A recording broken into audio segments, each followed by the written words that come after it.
Welcome back to another episode. Casual Sunday, so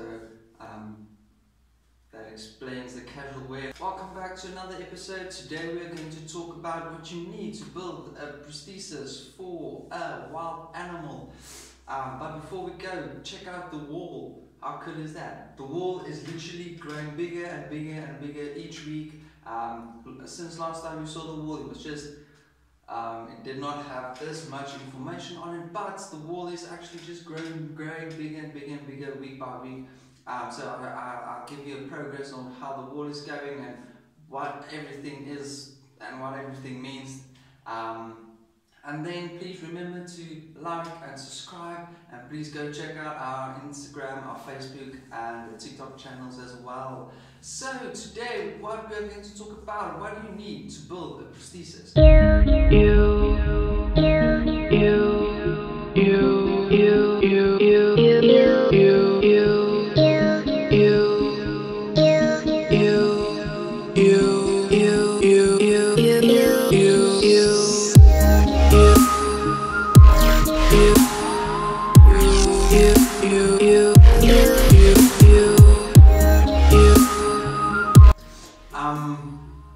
What do you need to build a prosthesis for a wild animal?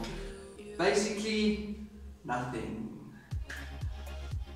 Well, now you can say, but how do you need nothing to build a prosthetic for a wild animal.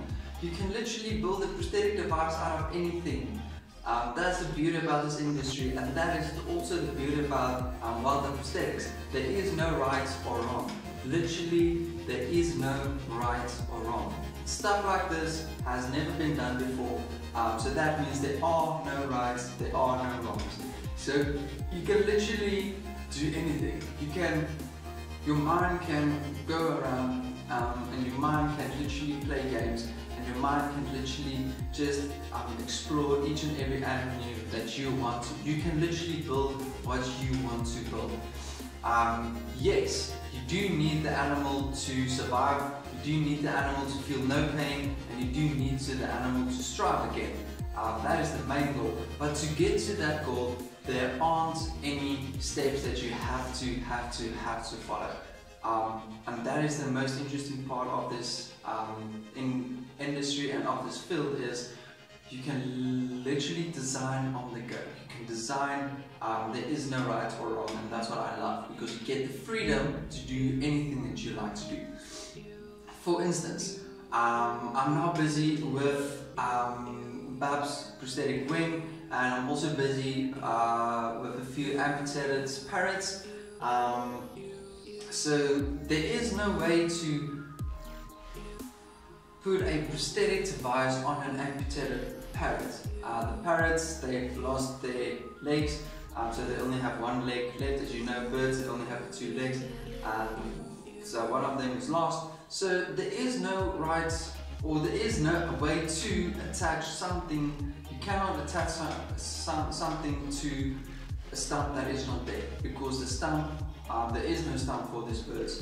It's unfortunate, the whole limb is removed, so there is no stump for this bird. So you have to think outside the box. So what I was thinking is, you make a type of shirt. You pull the shirt over the bird, and on the shirt you attach the prosthetic device, and voila, there you go. I'm still working on that. I'll give you an update on that, like in the coming weeks. I'll give you an update on that. But let's get back to what you need to build a prosthetic. You need nothing. Yes, there is materials that is proven to work. There's materials that are proven not to work. For instance, there is a material called carbon. Well, we all know. For instance, carbon fiber. It's a material that's really strong, it's really lightweight, and depends on the form the carbon is in, it's very easy to work with. That is a material that is most likely to be used as a primary material if you look at wildlife prosthetics. But then you get other materials, such as basalt. Now, basalt is a new material that came to the industry recently. It's literally made out of lava rock. It's this incredible material made out of lava rock. It holds the same properties as carbon, it's just much stronger, and it's just much easier to work with, and it's lighter at the end of the day as well. Actually, one of Bab's wings is built with basalt. At the time when I was building the wing, nobody still knew what the name was, but after some research, they decided on a name, and the name is basalt. So those are primary materials that you will think of using. Then you get secondary materials as well, such as polyprop, polyethylene plastic, what we call them PP and PE plastic. It's a very wide range of plastics. You can either get it in 5mm or 10mm or 15mm, depends on the project and depends on what you're doing. For that materials, you need to mold over a stump.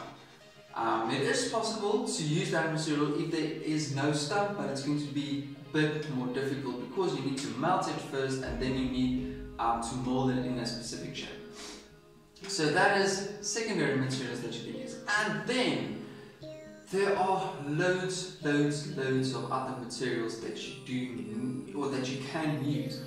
So then you may ask, what other things do you need to build a prosthetic device? Obviously you need an oven to heat material and to cool material down. You need a suction machine for material to take the shape of a stump. But once again, if there is no stump, you cannot do something like that, which makes it a bit difficult. You need to look out for stuff like that as well in your planning.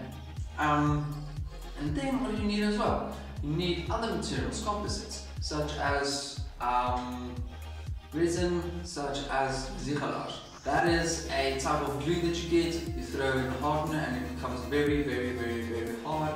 And while it becomes very hard, it smells very bad. You get quite a head rush if you are not in a properly ventilated area. You can get quite a head rush. Trust me, I've been there. Everyone that's worked with zichelage has been there before. So that is other composites that you can use. As I said, there is no correct way of building something. The first, for instance, let me use an example. The first car, there was no right or wrong. They tried something and then eventually it worked, and then they used that model and they've improved it, and now centuries and centuries later you get the modern car. It's the same concept. If you build something for the first time, there's no right or wrong. But the biggest important thing is you need to continue to improve that thing. So that's the best part of this industry. There's no right or there's no wrong. Thanks very much, guys. There will be new videos dropping soon and some travel videos. The first travel videos will drop with this one. So when you finish watching this one, go check the other videos, and go check the other playlists. Please go like, go subscribe, and go check our social media platforms. Thanks very much, guys. Cheers. See you next time.